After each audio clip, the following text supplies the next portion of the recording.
So summarizing what we've done so far, we're trying to find a particular solution to this equation, which is the damped-driven harmonic oscillator with a periodic driving force.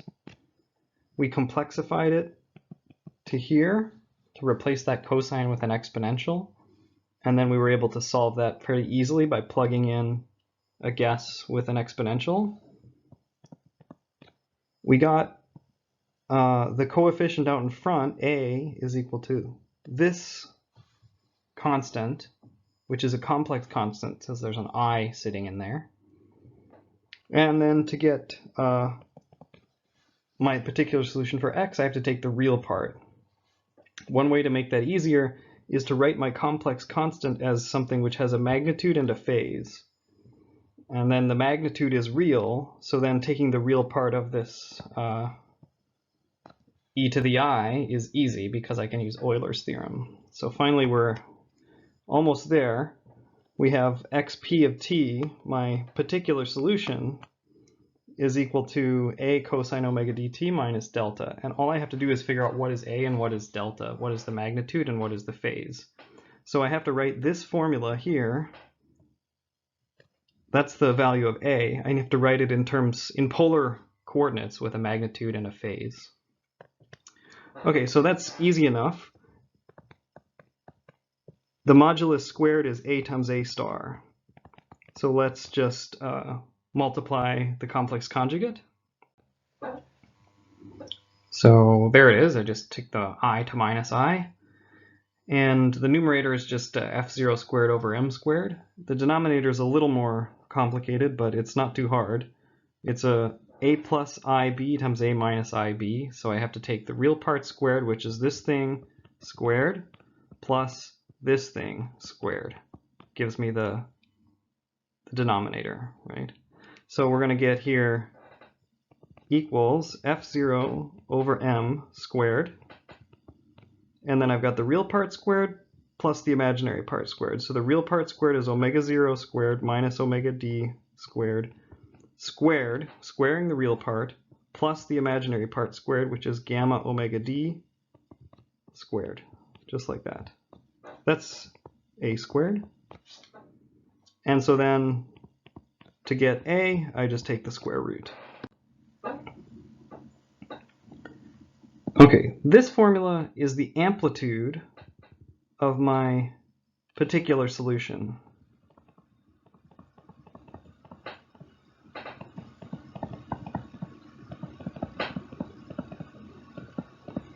And it's a really important formula, and we'll talk about what it looks like if you try to graph it in a bit.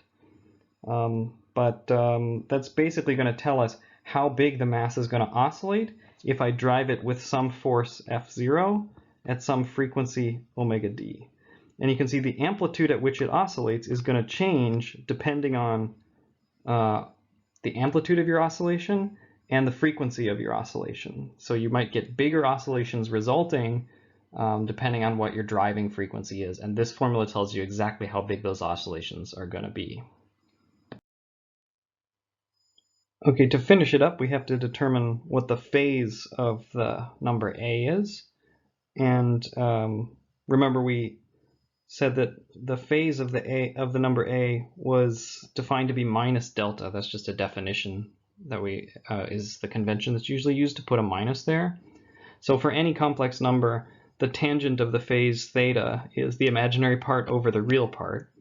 And in this case, my phase is minus delta, so I'm going to have the tangent of minus delta is the imaginary part of a divided by the real part of a. And then the tangent of delta is equal to minus the tangent of something, so I'm going to get tangent of delta is equal to minus the imaginary part of a over the real part of a. And let me just remind you what a is. So that's a. I need to write it in terms of a real part and an imaginary part. So in order to do that, let me multiply both the top and the bottom by the complex conjugate of the denominator. So there we go. I just multiplied by 1. And now I'm going to pull a trick here. And the trick is that I notice that this whole thing, including the entire denominator, is a real number. I can tell it's real because f0 is real, m is real, and then the denominator is something times its complex conjugate. So this whole thing is some real number. And it doesn't really matter what it is, so let me call it k. It won't drop out in the end of the day. So my number a looks like this: k times omega 0 squared minus omega d squared minus I gamma omega d. And I can see the real part of a is here, and the imaginary part of a is here. And so I can write down a formula for delta. So there it is.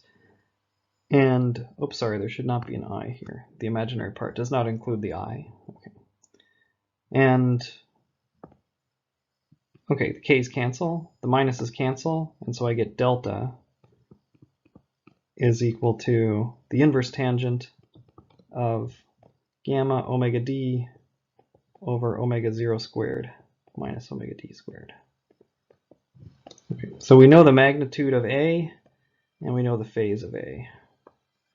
And therefore we know everything about our particular solution. Xp of t was A cosine omega dt minus delta, and we have formulas now for A and for delta. So I know everything now. If I know my driving frequency, I know my driving amplitude, I know the mass and the damping and all of those things, I can tell you this particular solution. So let me try to summarize everything on the next slide. So here is everything together. So it's nice to see it all written out together, even though it looks a little intimidating the first time you see it. Here's the solution, the full solution to the damped-driven harmonic oscillator. This part here is the solution to the homogeneous part. That's just the damped harmonic oscillator.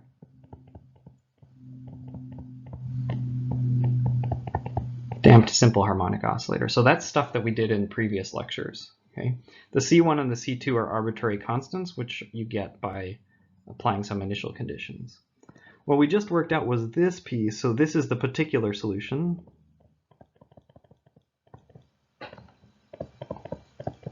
To the inhomogeneous equation. ODE. Okay. And then we figured out the formulas for the constant A and the constant delta, which let me write those out as well.